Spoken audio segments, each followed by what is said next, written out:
The book Deep Work by Cal Newport. For those who love to read but don't have or find the time to read, we have a summary of 4 principles of Cal's book Deep Work.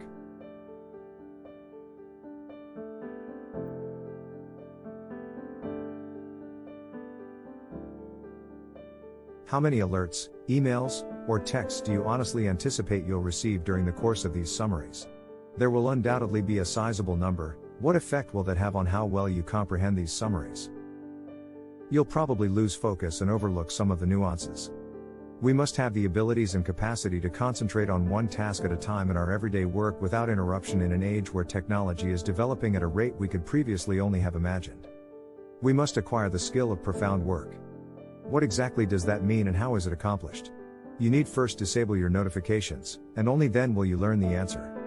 You'll learn 4 fundamental ideas from these summaries that will demonstrate the effects of multitasking on output, the distinction between intense work and being in the zone, and how concentrating on a certain problem can be aided by taking a shower. First principle: distraction and multitasking are enemies of productivity. Many individuals believe that multitasking is the most efficient use of their time. However, this reasoning is completely flawed. Because multitasking does not guarantee productivity, This phenomena was studied in 2009 by Sophie Leroy, a business professor at the University of Minnesota, who explains why. She explains how switching from task A to task B causes us to remain partially focused on the first activity, which negatively affects our performance. 2 groups participated in her experiments. Group A worked on word puzzles until she interrupted them to read resumes and make fictitious hiring judgments, whereas Group B was allowed to finish their puzzles before going on to the resumes. Leroy would offer a quick test in between the 2 assignments to assess how many words from the puzzles were still fresh in the participants' thoughts. The outcome? Group A was significantly more preoccupied with solving the challenge and less concerned with the crucial task of selecting the ideal candidate. What's the bottom line here? Being a multitasker is bad for productivity. Both are not always technologically connected. While keeping social network and email tabs open on your web browser may seem harmless, the very sight of items appearing on your screen might cause you to lose focus, even if you're not instantly responding to notifications. For instance, according to a 2012 survey by the consulting firm McKinsey, the typical employee spends over 60% of their workweek utilizing online communication tools and browsing the internet, with just 30% of that time being spent reading and responding to emails. Despite these statistics, many believe they are working harder than ever. The reason for this is because while doing tiny activities and moving information around may make us feel busy and accomplished, doing so just serves to keep us from being able to focus fully. Principle 2: While there are various methods for completing profound work, they all require intention. Now that you are aware of some of the obstacles to deep work, how can you get beyond them? There is no one-size-fits-all approach, however the following examples may be useful to you. The monastic way of life is the first. By removing all distractions and isolating yourself like a monk, this technique is effective. The second method, known as the bimodal strategy, is designating a distinct, extended period of seclusion for work and leaving the remaining time open for everything else. The third strategy is the rhythmic one. The goal is to develop the habit of completing intense work in blocks of time, say, 90 minutes, while keeping track of your successes on a calendar. Finally, the journalistic approach is to devote any unplanned downtime in your schedule to serious work. No matter which strategy you choose, bear in mind that it is methodical, not random. In actuality, that is the only distinction between deep labor and being in the zone. After all, being in the zone happens by chance and frequently only after hours of waiting. On the other hand, deep work is deliberate and wanted, so having rituals that prime your mind for it is crucial. To define your place might be one ritual. It may be as easy as posting a do not disturb sign on your office door, or it can involve visiting a coffee shop or library. The latter is particularly useful if you have an open workplace setup. Consider J.K. Rowling, who stayed in a 5-star hotel to finish her final Harry Potter novel in order to avoid her busy family life and manage the stress of doing intense work. Establishing boundaries, such as by shutting off your phone or withdrawing from the internet, is another routine. Make your profound work sustainable, and that's it.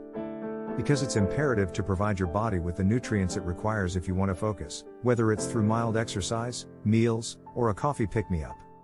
You won't ever have the mental stamina required to maintain attention if you don't. Principle 3. Focus your brain and be selective about your use of technology. In the modern world, our brains have grown accustomed to craving distraction. After all, everywhere we look, people are glued to their screens, playing games, messaging, or refreshing their Facebook pages on repeat. The problem is that our brains are wired to be easily distracted. That's because, evolutionarily speaking, these distractions could pose risks or opportunities. As a result, it's hard for us to deeply focus on one task. But don't worry, productive meditation can rewire your brain and help you focus. Here's how it works. Use moments that would otherwise be unproductive, like walking your dog, taking a shower, or commuting to work, to consider a problem you need to take care of without letting your mind change subjects. To get started, ask yourself questions that identify different issues in solving a given problem. Then, once you've landed a specific target, ask yourself action questions like, what do I need to accomplish my goal? Think of it as a hardcore workout routine for your brain that will help build your focus. It's also key to be mindful of your intentions when using social media and the internet. For instance, if you use Facebook to keep in touch with friends, then use it to communicate with them, but also make an effort, when possible, to spend more time with them in person. And, if you can't manage to do that, try going cold turkey, quit social media for 30 days and afterward, ask yourself, would the past month have been that much better with social media and my life? Did anyone care that I stopped using it? If you answer no to both, give it up for good.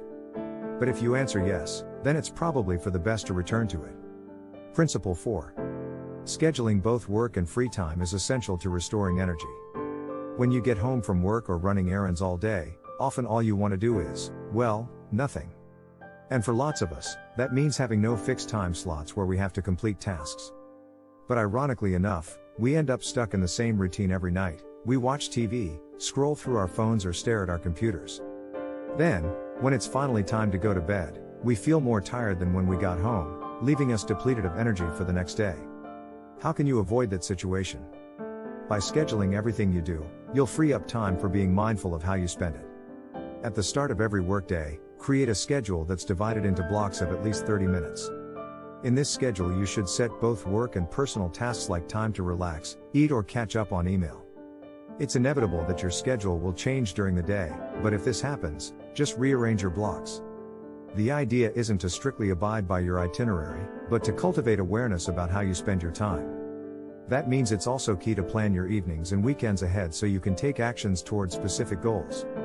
So, try to leave your work at the office, for instance, by imposing limitations and not checking your email after a certain time.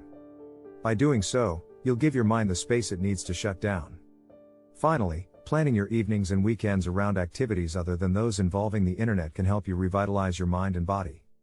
Maybe it's reading, exercise, or just some quality time with loved ones. Final summary. The key message in this book. Distractions are everywhere in the modern world where multitasking has become our default state and is killing our productivity. The good news is we can take back control of our time by eliminating distractions and letting our brains focus on one task at a time. Thanks for watching. If you are interested in knowing more, you can get the book on Amazon with the link in the description box. Remember to subscribe, like, and share with your family and friends.